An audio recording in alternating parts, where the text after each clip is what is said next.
Today we're going to play Perpetual Motion. Reminder that your fingers should go down before your bow moves, and we're going to be using the martelé bow stroke for the original version.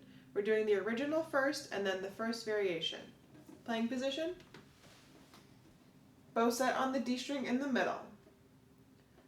1 and 2 and ready, go.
First variation, bow set in the middle.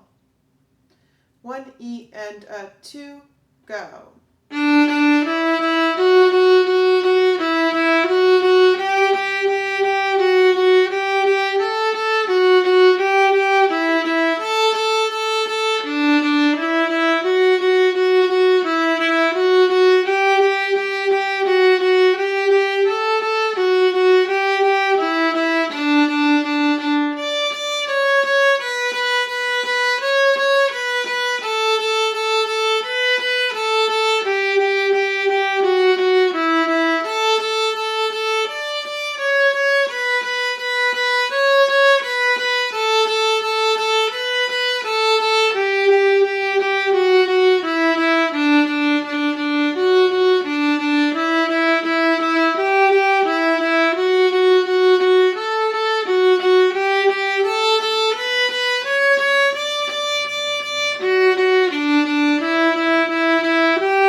Great job. See you next time.